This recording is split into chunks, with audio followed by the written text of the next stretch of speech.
I grew up a Christian, a very confused Christian, but a Christian. You see, my father was a Methodist and my mother was a Presbyterian. Wherever we lived, we attended either the Methodist church or the Presbyterian church, depending on whether or not my dad liked the minister. You might say that I developed a split spirituality. When I was old enough to make my own decisions, I chose to be agnostic. I never did get involved with either theology. I was just a kid, a very squirmy kid. I had other interests. I couldn't have described any ways the Methodists were different from the Presbyterians. I thought they were just two different names for the same thing. The same boring thing. I went because that's what we did on Sunday. And I guess I missed something. Apparently the Methodists and the Presbyterians are different. That well-known North Carolina Senator Sam Ervin told about a preacher who pointed out their different beliefs regarding predestination. He said that Presbyterians believe that everything is predestined. God has planned out every little thing that any of us ever do or say throughout our lifetime. According to this belief, God knows ahead of time which of us is going to heaven and which of us is going to hell. And Presbyterians believe that humans have no way of changing the plan. In all my Sundays in Presbyterian Sunday school, I do not remember anybody ever saying that. I didn't have a very long attention span, so I could have been daydreaming when the subject came up. The Methodists, on the other hand, do not believe in predestination. They don't think anything was planned ahead of time. They believe that when anything happens, God is just as surprised as anybody else. Now, I never heard that idea either. For me, the subject didn't even come up until I got into Unity. Now, I must have been skeptical about predestination. After all, I was agnostic. I was skeptical about God. That's what agnostics are. They're skeptics. Predestination wasn't likely ever to enter into my thinking. Now, even as an agnostic, I was fascinated by the Bible. Now, the Bible reinforced my doubts about predestination. In chapter 2 of the book of Genesis, God commanded Adam and Eve not to eat of the fruit of the tree of knowledge. They did it anyway. Why did they do it? Well, if God planned out everything they did, then God made them do it. Now, first God commanded them not to do it, then that same God made them do it, but blamed it on the serpent, and then kicked them out of the Garden of Eden for doing it. What a God! Now, how about chapter 6? This is where God saw that the wickedness of humankind was great on the earth. How could this be?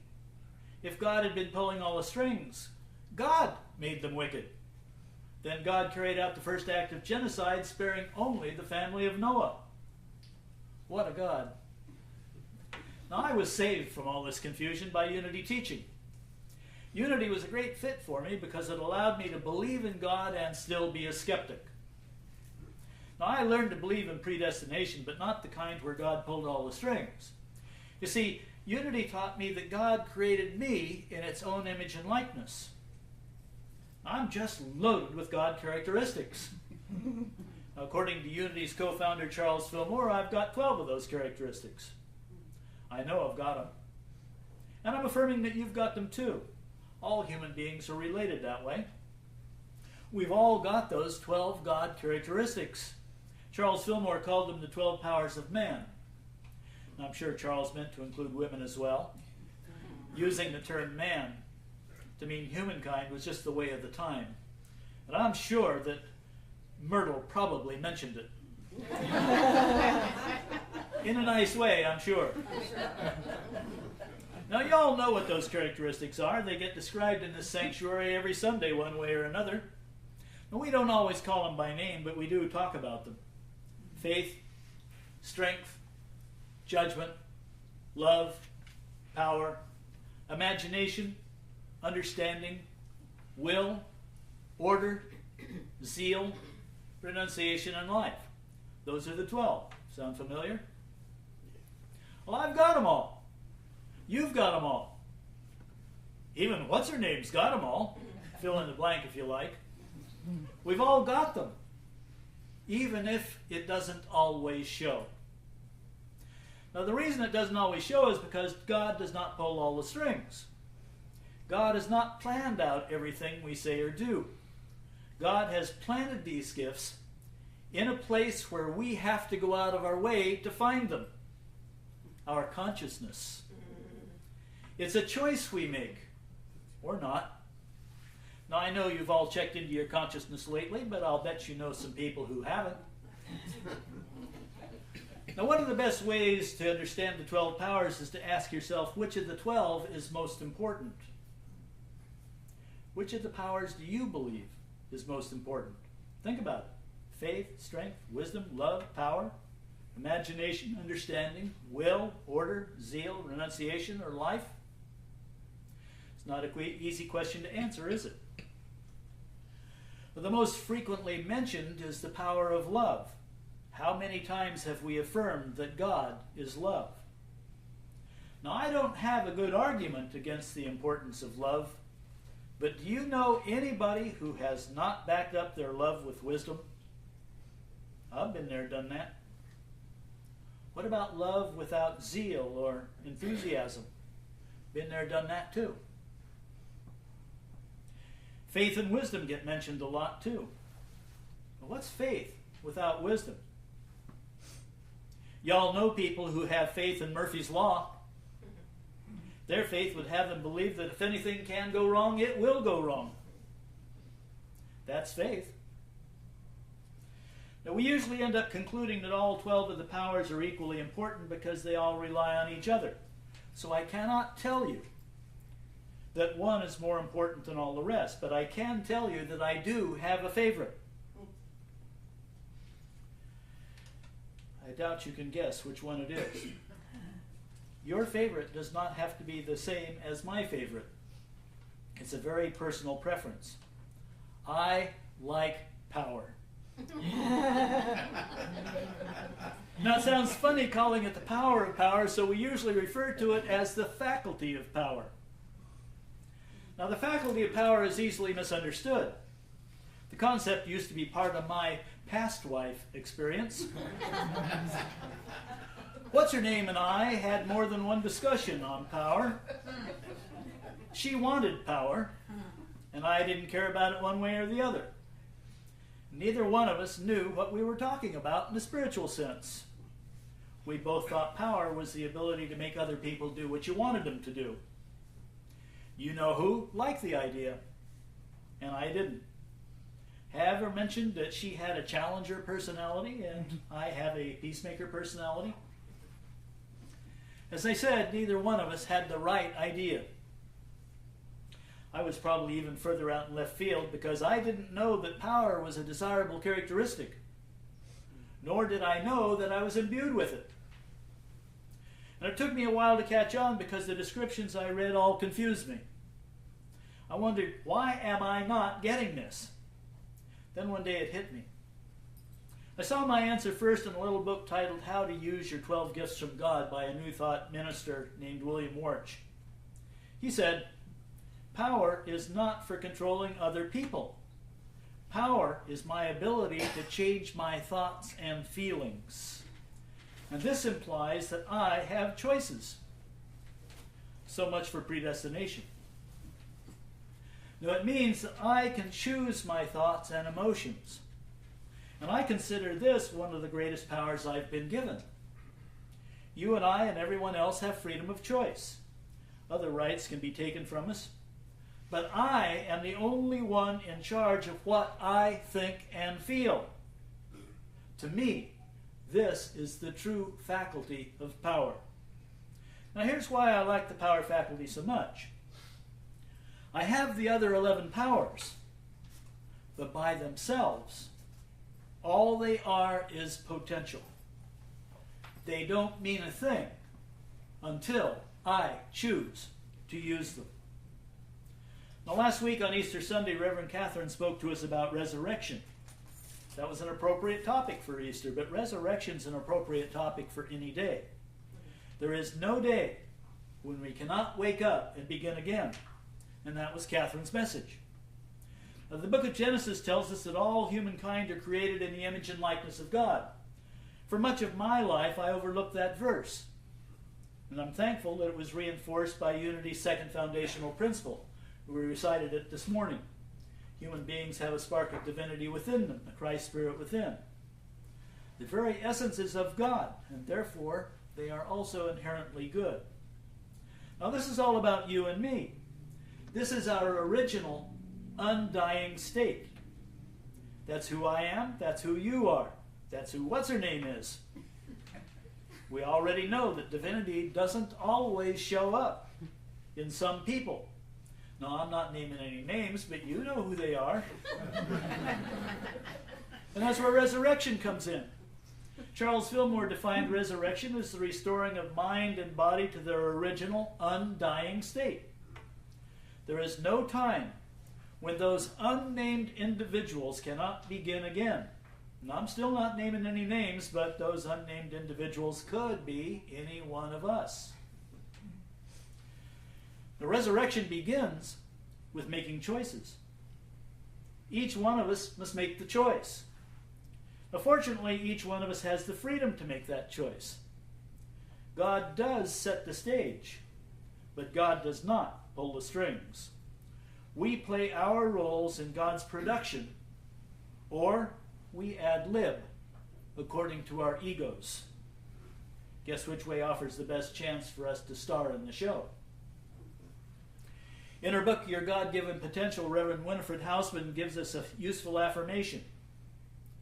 Under God's direction, I carefully choose my thoughts, words, and feelings. First, we choose to use and accept God's direction. Then we get in tune with our 12 gifts from God, and then we choose our thoughts, words, and feelings. And we'll know how to act out our parts in God's plan. Now, some of you probably noticed that this was the main point of Jesus' teachings. Jesus taught that to seek the kingdom, we must look within ourselves. Take note that if God is pulling all the strings, none of us would have to look anywhere. God would just take us there. Now, most of us know that isn't what happens. We've had to work at it. And those of us seeking the kingdom do so only because we have chosen that path. How do we choose the right path? In his book, Discover the Power Within You, Eric Butterworth told this story. A traveler in ancient Greece had lost his way, and seeking to find it, asked directions of a man by the roadside. This man, it turned out, was Socrates. "How can I reach Mount Olympus?" asked the traveler. To this, Socrates is said to have gravely replied, "Just make every step you take go in that direction." The answer is to discern what it is you really want, then choose to make every step you take go in that direction. And Jesus taught the same concept. Take, for example, Jesus' parable of the pearl. This is Matthew 13:45 and 46. I quote, "Again, the kingdom of heaven is like a merchant in search of fine pearls, who on finding one pearl of great value went and sold all that he had and bought it." Now, the first time I heard this, I didn't get it. I wasn't a big fan of pearls, and I thought, so what? So, I had to learn what parables were all about. And I discovered that Jesus told stories that meant something to his audience. In Jesus' time, people placed great value on pearls. In fact, there was a folk belief that one who owned a pearl would always be happy. So the pearl in this parable represents something very important not only to the merchant, but to Jesus' listeners, and therefore to you and to me. Now, the merchant is the actor. He's the person who makes the choice. Through his wisdom, he chooses to give up all that he has in order to own the pearl. In other words, by making this choice, he gains the kingdom. Now, to claim our share of the kingdom, we also must choose. We have to let go of all sorts of limiting beliefs about ourselves. They keep us from accepting ourselves as heirs to the kingdom of God with its love, joy, and peace. Now, I spent a large period of my life comfortable with my limiting beliefs, and it's not an easy choice to make if those limiting beliefs have been part of our comfort zones. That's why resurrection may be a daily necessity. Now, I can begin again by making choices every day, and I daily affirm making the right choices. Now, whether or not I make good choices depends on my level of consciousness, and Jesus taught about that as well. Consider the parable of the sower. This is from Mark chapter 4, verses 2 to 9. Listen, a sower went out to sow. And as he sowed, some seed fell on the path, and the birds came and ate it up. Other seed fell on rocky ground, where it didn't have much soil, and it sprang up quickly, since it had no depth of soil. And when the sun rose, it was scorched, and since it had no root, it withered away. Other seed fell among thorns, and the thorns grew up and choked it, and yielded no grain. Other seed fell into good soil and brought forth grain, growing up and increasing and yielding 30 and 60 and 100-fold. And he said, "Let anyone with ears to hear listen." Now, Jesus' listeners would have understood what he was talking about. Their livelihood depended on good harvests. But Jesus hoped they would also perceive the metaphysical meaning of his parables. Some people got it, and some people didn't. And the parable itself explains why. 4 conditions of the soil Jesus described represent 4 levels of human consciousness. The different soils respond differently to the same type and quality of seed. And various people respond differently to the same spiritual ideas and teachings. The seeds represent spiritual ideas. The sower represents the teacher, who introduces divine ideas to the soul. Now, this could be a teacher or a guru, but even more often could simply be the Christ consciousness within each of us. In Unity's recent Lenten booklet, the entry for Wednesday, March 21st stated, "Seeds are like encapsulated visions. The spiritual seeds in us are visions of who we desire to be and how we wish to relate to others. They're visions full of expression of the supreme gift within us. In some people, the consciousness is like the hard, compacted soil. These people are the negative thinkers and the dogmatists. They're not open to new ways of thinking. They hear the ideas, but the seeds do not take root. When we receive these divine ideas, we need them to become firmly established in our subconsciousness. Only there will they develop deep roots. To get them firmly rooted, we have to nurture them with care. Simply accepting an idea doesn't do it. Practicing the presence through affirmation, prayer, and meditation make a big difference. Now, the thorny soil represents a consciousness that lets in distractions. It allows ideas other than the Christ ideas to crowd out the planted seed and stunt their growth. So we must choose to practice the presence. We must focus on what we want. The idea is to stake your claim where the soil is good. The good soil represents those among us who are open and receptive to the Christ within. Here, the seeds thrive and produce yield beyond what we normally expect. These are the people who recognize their divine inheritance and think, speak, and live according to their Christ nature. They choose to utilize all 12 of their gifts from God. They're the ones who experience the kingdom of heaven. Now, the good news is that it's never too late for resurrection or a new beginning. And this was the message Jesus gave us in the parable of the prodigal son. To make a long story short, a young man asked his father for his inheritance and then went to a far country to sow his wild oats. And he had fun for a time. But when famine struck the land, things went downhill quickly. When he became desperate, he saw the error of his ways and returned home. Now, much to the surprise of Jesus' listeners and of the prodigal son, his father forgave him. He not only forgave him, he laid out a feast in honor of the son's return.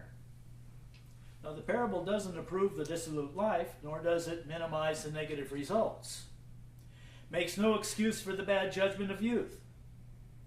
But it does say that no matter where we've been or what we've done, there is a way out. It is never too late to begin again. Now, the prodigal son may represent any one of us. I know it represents me. What about you? Have you ever strayed into behavior you knew would not bring you your highest and best? Now, the far country represents where we are when we expect our destiny to result from external causes. Now, I know that you are always focused on the Christ within, but I'm sure you know people who look for abundance outside themselves. In many ways, this parable sums up the spiritual history of the human race. The Old Testament describes ancient Israel in this way. Again and again, it tells of the Israelites straying from God's commandments. And every time they strayed, they experienced defeat in battle, plagues, and famine. And then a prophet came along and led them back to unity with God and restored prosperity. And no matter what they'd done, the Israelites always regained God's favor. Now, the father in this parable of the prodigal son represents God. Jesus described a father who revealed his nature through love, grace, and forgiveness. And we remind ourselves that God intended his parables for all of us. We are the merchant who may choose the pearl. We are the soil, receiving and choosing to nurture the seeds. And we are the prodigal son in the sense that few of us have been perfect, yet God's gifts are always present, waiting for us to claim them. Now, the Science of Mind Daily Guide for Saturday, March 31st, 2018 advises us. It says, it takes practice to be rooted in truth. It takes commitment to be free, to be the full expression of God. Yes, it may take some effort, commitment, and time. But once you start down that path, know that the God in you will guide and direct your every thought, word, and action. Know that you are now being supported in ways that you may not see in this moment. Don't worry about a thing. Just keep going. We've all got the power. The choices are ours. Welcome to the kingdom of God, the kingdom of heaven, right here, right now.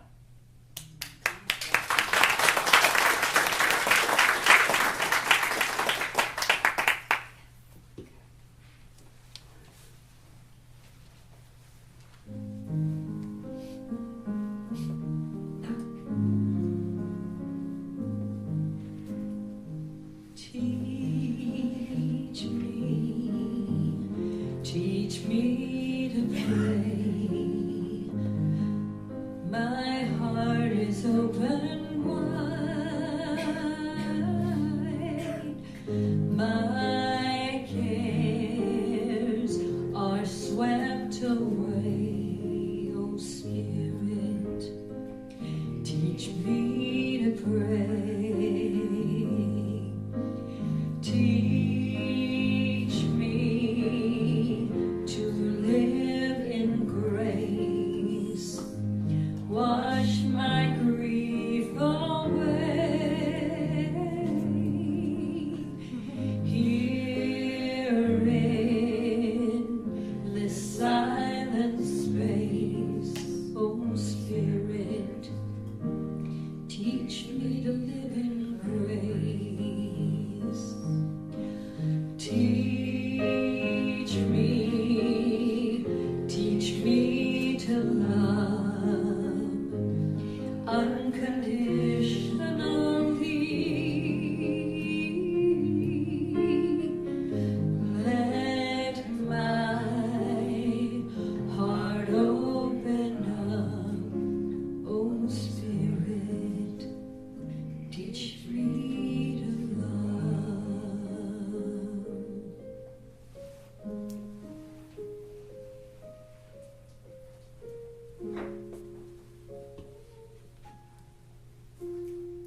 we prepare for our time of meditation, I share with you these words from the Apostle Paul's first letter to the Corinthians.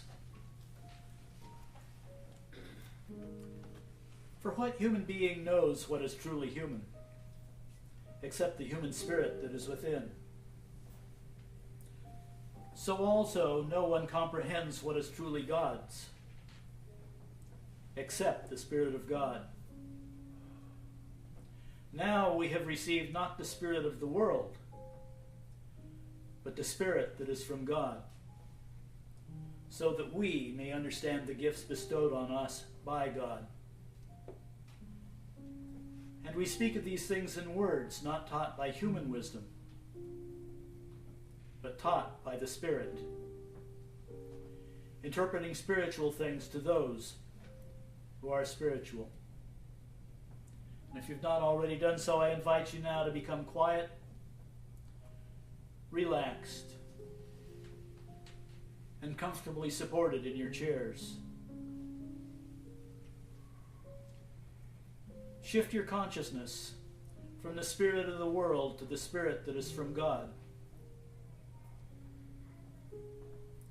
Shift your awareness to your heart space, from where spiritual guidance enters your consciousness. And allow these words to be your words. I choose to be aligned with Spirit, knowing that I find my true power within.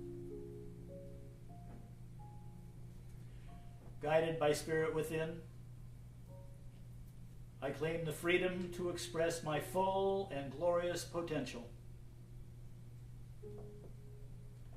My true power frees me to be all that I am.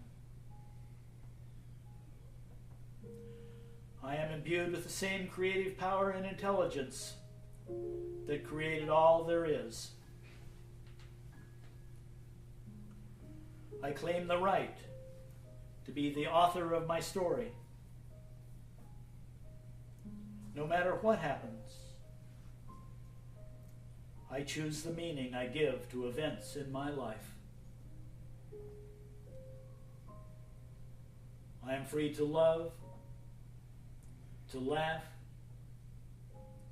and to fully live the abundant life I am divinely inspired to create.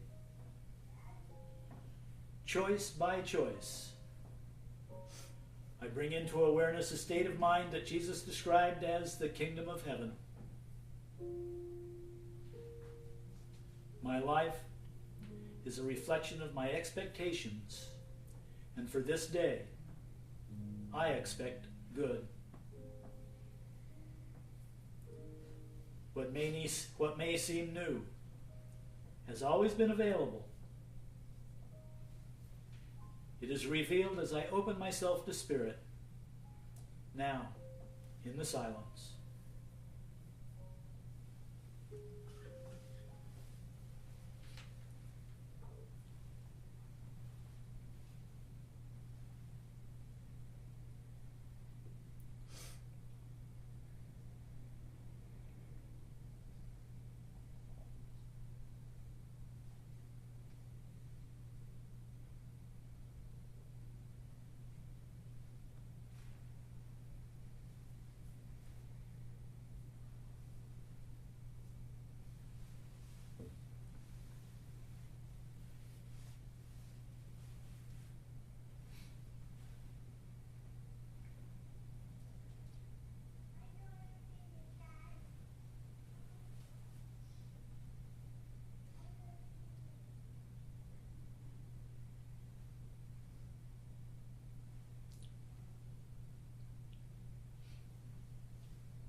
under God's direction. I carefully choose my thoughts, words, and feelings. So I am most powerful when I allow God power to flow through me. The seed of faith within me expresses through every choice I make. And I choose to sow only positive thoughts. And I expect to harvest abundant blessings. I keep my thoughts centered on only those things that I want to have happen in my life. I speak my words with authority and conviction. I know I am one with God. All my needs are met now. I claim the power to be joyful in this day, and I am grateful. And so it is. Amen. Amen.